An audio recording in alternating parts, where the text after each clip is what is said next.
আসসালামু আলাইকুম সবাইকে। সবাই কেমন আছেন? আজকে সকাল সকাল চলে আসছি ডিম নিয়ে। সবাই ভাববেন যে হয়তো সকালে ডিম দিয়ে আমি কি করব। আসলে পুরো ভিডিওটা দেখতে থাকুন, দেখলে অবশ্যই ভালো লেগে যাবে। আজকে আমরা আমাদের একটা ফেভারিট খাবার বানাইতেছি, যেটা ছিল ডিম পাউরুটি। খুব সকালবেলা উঠছি, উঠে চা বানাইতেছি সকালের নাস্তা। আজকে একটু হালকা পাতলা নাস্তা করব আর আপনাদের সাথে সব কিছু শেয়ার করব। সবাই অবশ্যই দেখেন। আর দেখুন, ননস্টিকের পাতিলগুলো কিন্তু রেখে দিলে কিন্তু আসলে একটু কেমন জানি একটু স্যাঁতস্যাঁতে হয়ে যায়।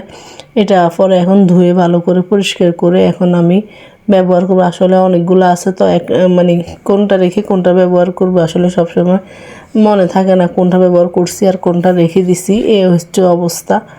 আর এদিকে ডিমগুলো ভালো করে গুলে নিতেছি, কারণ আজকে দেখেন কি বানাই।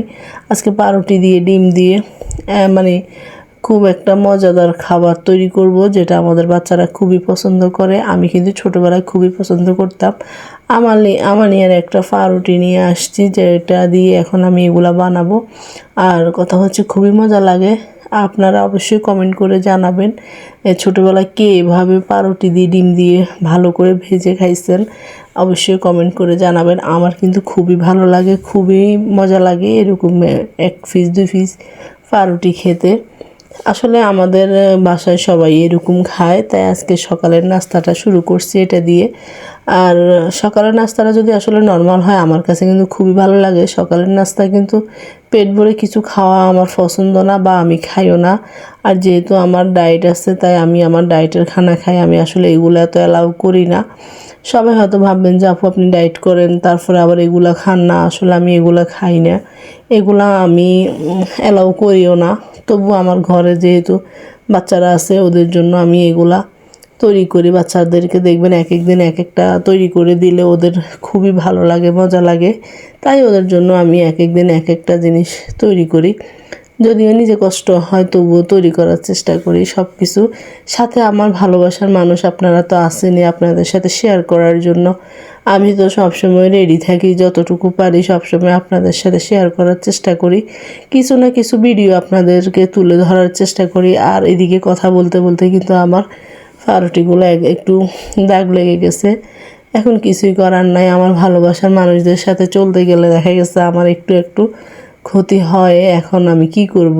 এটা তো আমার ধরেন নিত্যদিনের অভ্যাস হয়ে গেছে। এই পড়া যাইতেছে, এই পড়ে যাইতেছে, এগুলা আমার হয়। এগুলো এখন আমার রেগুলার হয়ে গেছে, অভ্যাস হয়ে গেছে। আসলে দেখেন, বারবারে কথা বলতেছি আর দাগ লাগাইতেছি। এখন কথা হচ্ছে যে দাগ লাগানোগুলো কিন্তু আমাকে হয়তো খেতে হবে, ওগুলো তো বাচ্চারা খাবে না, এগুলো আমাকেই খেতে হবে। এখন সবাই বলেন, আমি যদি আপনাদের জন্য এতটুকু করতে পারি, আপনারা যদি আমার জন্য একটু লাইক কমেন্ট দিয়ে আমার পাশে না থাকেন বা আমাকে উৎসাহিত না করেন, তাহলে কেমন করে হয় বলেন তো? আর দুঃখের কথা কি বলবো, আমার তো সব ভিডিওতে হয়তো একটু একটু করে বলতেছি যে আমার আগের একটা চ্যানেল ছিল, কারা যেন আমাকে ওখানে কপিরাইট মেরে আমার আইডিটা নষ্ট করে দিছে। যাই হোক, আমি আল্লাহর কাছে বলবো, আল্লাহর বিচার হচ্ছে বড় বিচার। কে বা কাহারা আমার এই ক্ষতি করছে আমি জানি না, যে করছে আল্লাহ তার বিচার তো অবশ্যই করবে। আসলে একটা চ্যানেল তৈরি করে চালায়, সে বুঝে কতটা কষ্ট। যে নষ্ট করছে সে কি বুঝবে? আসলে দিন নাই রাত নাই, সব সময় ভিডিও বানাইতে হয়, ভিডিওগুলো এডিট করতে হয় রাত জেগে জেগে। আসলে অনেক কষ্ট হয়। যারা এগুলা করে তারা বুঝবে এটার কষ্ট, সবাই কি আর বুঝবে বলেন?